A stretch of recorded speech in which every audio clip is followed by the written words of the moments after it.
Good morning सभी बच्चों को। मैं Mohammad Sohail Siddiqui, government senior secondary school Baniyana, block Lawan, ज़िला दौसा से हेल्थ केयर वीटी।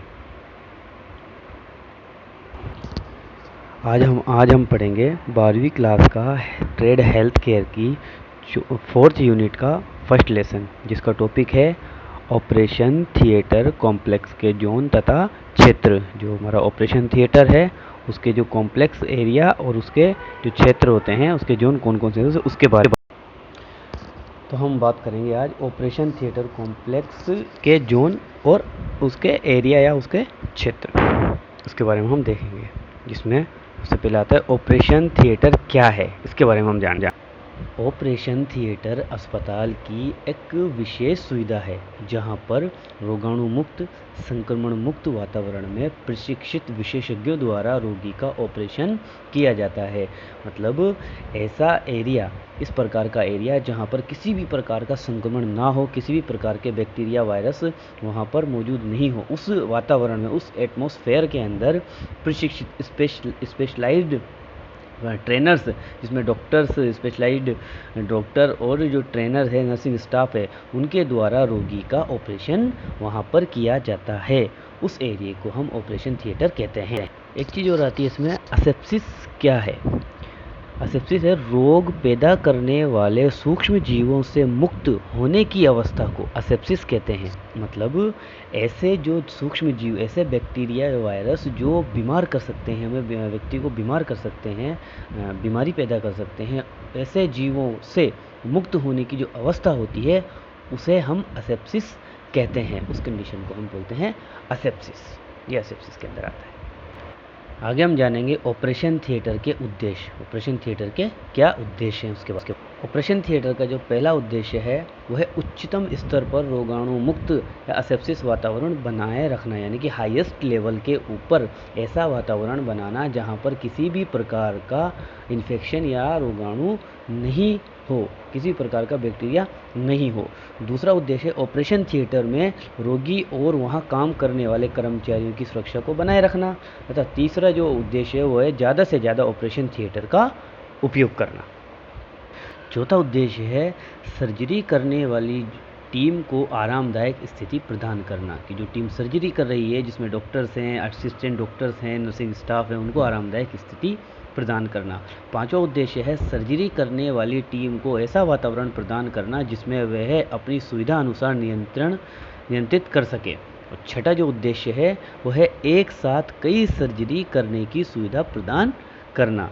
ये ऑपरेशन थिएटर के उद्देश्य में आता है। अगला आता है एक ऑपरेशन थिएटर कहाँ पर स्थित होना चाहिए। एक ऑपरेशन थिएटर ऐसे स्थान में होना चाहिए जहां रोगी को बिना किसी जटिलताओं के आसानी से पहुंचाया जा सके। समतल स्थान पर, ब्लड बैंक पैथोलॉजी के पास में, सर्जरी वार्ड के पास में और आईसीयू वार्ड के आसपास होना चाहिए, जिससे आवश्यकता अनुसार रोगी को शिफ्ट किया जा सके।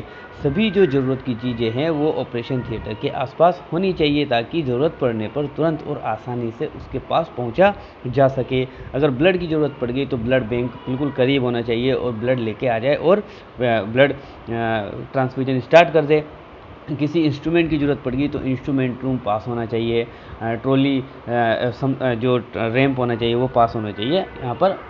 अगला देखेंगे हम एक ऑपरेशन थिएटर परिसर में कौन कौन से जोन होते हैं, उसके बारे में हम देखेंगे।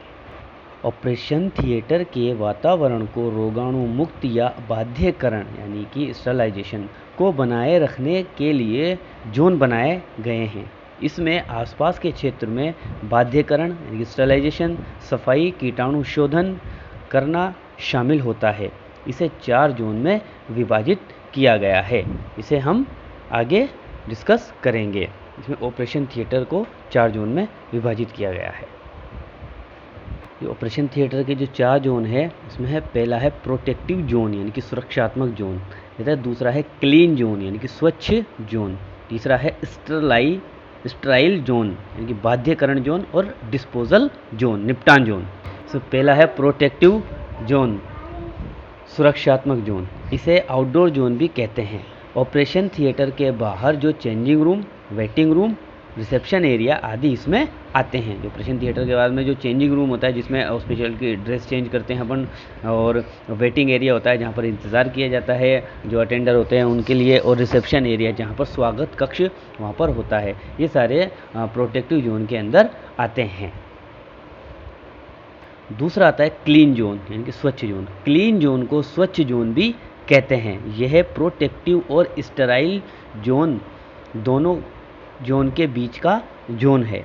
यह प्रोटेक्टिव जोन से जुड़ा होता है। इसके अंतर्गत प्री ऑपरेटिव रूम, यानी कि जो ऑपरेशन होने वाला होता है जिन पेशेंट का, जिनको उस रूम में रखा जाता है उसे प्री ऑपरेटिव रूम कहते हैं। अगला आता है रिकवरी रूम, जहाँ पर जिनका रिकवर हो गया है उनको उस रूम में रखते हैं। और अगला है स्टाफ रूम, यहाँ पर जो मेडिकल स्टाफ होते हैं वो ठहरते हैं। और एक होता है स्टोर रूम, जहाँ पर सारे जो हमारे जो सामान है, जो इंस्ट्रूमेंट्स है, जो जितने भी ऑपरेशन के सामान है वो रखे जाते हैं। तीसरा जोन है स्टेराइल जोन, बाध्यकरण जोन। इसमें वे रूम आते हैं जो रोगाणु मुक्त होते हैं। यहाँ पर किसी भी प्रकार का इन्फेक्शन नहीं होता है। फ्री फ्रॉम इन्फेक्शन रूम होते हैं। जैसे ऑपरेशन रूम, यहाँ पर किसी भी प्रकार का इन्फेक्शन नहीं होता है। Scrub room, anaesthesia room, scrub room और एनेस्थीसिया रूम बिल्कुल इन्फेक्शन फ्री रूम होते हैं। यहाँ पर किसी भी प्रकार का इन्फेक्शन नहीं होता है। यह आता है स्टेराइल जोन के अंदर। चौथा जो आखिरी जोन है डिस्पोजल जोन, यानी निपटान जोन। इसके अंतर्गत गंदगी रखने वाले रूम, डिस्पोजल करने वाला गलियारा आते हैं। यानी कि जो ऑपरेशन के बाद में जितनी भी गंदगी फैली है, ऑपरेशन होने के बाद में जो कचरा है, जो गंदी पट्टियां हैं, ब्लड है, मवाद है, जो भी मवाद से संजी रुई है, प्लास्टर है, जो भी जितना भी कचरा आता है वो डिस्पोजल जोन के अंदर आते हैं। वो एक ऐसा रूम है जहाँ पर सारी गंदगी रखी जाती है, वो डिस्पोजल जोन में आते हैं। आगे हम देखेंगे ऑपरेशन थिएटर में कौन कौन सी भौतिक सुविधाएं उपलब्ध रहती है। भौतिक सुविधाओं में पहला है रिसेप्शन और कार्यालय, जो रिसेप्शन स्वागत कक्ष होता है वो। दूसरा है स्थानांतरण क्षेत्र, जो एक स्थान से दूसरे स्थान पर जो यहाँ पर ले जाया जाता है, होता है प्रवेश द्वार, जो स्वागत कक्ष जो होता है। अगला चौथा है वेटिंग रूम, जहाँ पर इंतज़ार किया जाता है अपने नंबर आने का। अगला है प्री ऑपरेटिव रूम, यहाँ पर ऑपरेशन होने वाला होता है जिन पेशेंट्स का, उससे पहले जिस रूम में उनको रखा जाता है, उनकी तैयारी की जाती है, उनका बीपी वगैरह मेजर वाइटल साइन मेजर किए जाते हैं, उनको प्री ऑपरेटिव रूम में रखा जाता है। अगला है चेंजिंग रूम, जहाँ पर कपड़े चेंज किए जाते हैं। सातवां आता है नोटिस बोर्ड, यहाँ पर कोई भी सूचना लिखी जाती है। अगला आता है एनेस्थीसिया रूम, जहाँ पर एनेस्थीसिया जो देकर सुन करते हैं बॉडी को और उसके बाद ऑपरेशन करते हैं। अगला आता है स्क्रब रूम, जहाँ पर स्क्रब रूम एक प्रकार का एक एरिया होता है जहाँ पर हम हाथ धोते हैं, हाथ को क्लीन करते हैं बहुत अच्छे तरीके से। और अगला आता है ऑपरेशन रूम, जहाँ पर सारी प्रक्रिया अपनाई जाती है ऑपरेशन की। अगला देखेंगे हम सुरक्षात्मक जोन और बाध्यकरण जोन में अंतर लिखिए, यानी कि जो प्रोटेक्टिव जोन और स्टेराइल जोन होता है उनमें क्या अंतर होते हैं उसके बारे में अपन देखेंगे। प्रोटेक्टिव जोन और स्टेराइल जोन के बीच में अंतर। इसमें प्रोटेक्टिव जोन में पहला है इस क्षेत्र में निम्नलिखित क्षेत्र आते हैं, जैसे रिसेप्शन, रोगी के केस सीट की जांच करना आदि इसमें आते हैं। दूसरा इसमें आता है रोगी के रिश्तेदारों के लिए प्रतीक्षा कक्ष यानी वेटिंग रूम। और तीसरा आता है ओटी स्टाफ और सर्जन के लिए कपड़े बदलने का रूम, जो होता है भंडारण रूम, ट्रॉली, जहाँ पर सारे सामान हम रखे सकते हैं। स्टेराइल जोन जो बाध्यकरण जो जोन होता है उसमें आता है इस क्षेत्र में निम्नलिखित क्षेत्र आते हैं, जैसे ऑपरेशन रूम को बाध्यकरण कर रखा जाता है, उसमें अलग अलग रूम होते हैं। अगला आता है स्क्रब और एनेस्थीसिया रूम, इसके अंदर होता है हाथ धोने की सुविधा और एनेस्थीसिया, जहाँ पर एनेस्थीसिया लगा के सुन किया जाता है। और स्क्रब रूम उसे बोलते हैं जहाँ पर प्रॉपर रूप से हम हैंड वॉश कर सकते हैं, जिससे हमें इन्फेक्शन से बचा जाता है। चौथा है सर्जरी करने वाले और बाध्यकरण यानी कि स्टेराइल करने वाले उपकरण जिसमें रखे होते हैं, वो उपकरण इसमें आते हैं। ये अंतर। आज का टॉपिक यहाँ पर पूरा होता है। Thank you for watching.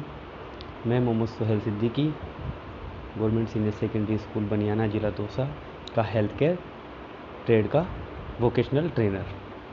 आशा करता हूँ कि मेरी जो टॉपिक है आपको अच्छा लगा होगा। आगे मिलते हैं एक नए और टॉपिक के साथ।